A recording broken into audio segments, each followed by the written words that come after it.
Code Talker, Chapter 5, High School, page 28. At first, my time in the boarding school did not go quickly. In fact, the days were so long that it sometimes seemed as if each one was a year. Despite the boredom and the loneliness, I kept on working hard. Trying to do well became my way of surviving. Just as some of the other students got by simply by going somewhere else inside themselves, showing a blank and stupid face to our Vilagana teachers whenever they were asked to do anything. Then those teachers would shake their heads and go on to someone else. Most of those teachers expected very little of us, and that was just what some of us gave back in return. But that was not my way. I've always loved to learn, even though the learning they offered us was much less than that given to Vilagana children. Some of my other classmates survived boarding school by throwing themselves into the sports that we played.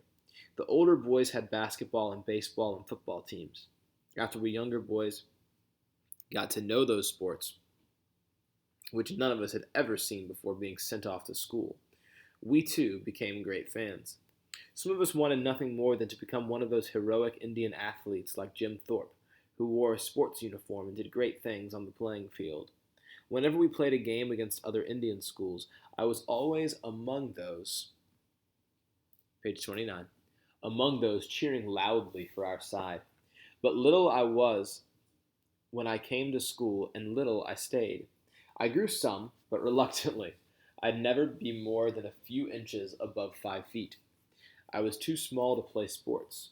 I couldn't hope to become one of those athletes who recklessly threw their bodies against each other with as much energy as our warriors in the old days had hurled themselves at our enemies.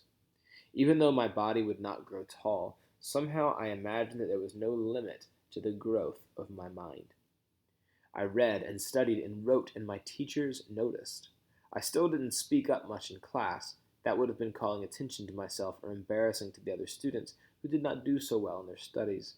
Instead, I just did well on my written work, passing tests with high grades and handing in assignments done in perfect English. Nettie, you are almost as bright as a little white child, the teachers would say, meaning to compliment me. You should speak up more in class.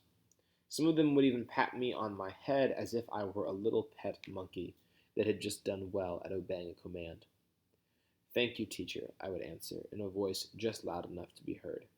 Someday, I said to myself, I will become a teacher, one who does not just teach but also shows respect to all his Indian students and expects the best of everyone. I worked hard with that goal in mind because I took such interest in my studies and in that good goal of becoming a teacher. Time no longer crawled by like a snail trying to get to the top of a big stone. Page 30. The hours, days, and weeks, and months, and even years grew legs and began to run like an antelope. Almost before I knew it, the day came when I graduated from the mission school. For many Navajo students, this was the end of formal education, but I had done so well that I was accepted into the high school program. It made me so happy. There were two good things about the high school program. The first and the best was that instead of being a journey of many days, Navajo High School was only 20 miles from my home. I would still be living in the school dormitory, but now I would be close enough to visit my parents often and the younger brothers and sister who had been born during my years at boarding school. At the old school, I could only go home summers. Now I would be with my family every weekend and every holiday. I have said that there were two good things about the high school program. The second was that the teaching was better. Since we had gained that much education, the high school teachers assumed that we were educable. They did not often do such things as use our entire school day cleaning the classrooms and washing the windows of the building. More information was offered to us along with a real library. I read every book I could get my hands on and welcomed the challenge of better classes. I excelled in English and in social studies. Our social studies paper that I wrote during my first year in high school, I remember particularly well. I did not realize it at the time, top of page 31, but it dealt with people and a place that would change my life forever. Those people lived on a group of faraway islands that they called Nippon, but we Americans knew it as Japan.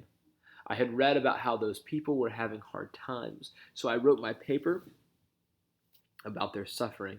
I discussed how difficult it was for them because there were so many of them on their small group of islands in a space not much larger than our Navajo homelands. There were 80 million Japanese people. They did not have enough wood or coal to heat their homes. Terrible earthquakes had recently shaken their land. Many Japanese had been killed or injured, and their homes had been destroyed. They had no food and shelter and were in need of help. My social studies teacher was a man named Mr. Straight. He was tall and thin, with a sharp face as pale as the crescent moon. He wore very small eyeglasses that were always slipping down on his nose. Those glasses fascinated us students. We all expected that one day they would slip right off and fall to the floor. That day, when Mr. Straight nodded his head, after I finished reading my paper, those glasses did slide down to the very tip. "Well done, Nettie," he said to me, quickly pushing his glasses back up on his nose and then tapping me on my shoulder with his bony index finger. "I doubt that your average white student could have said it much better."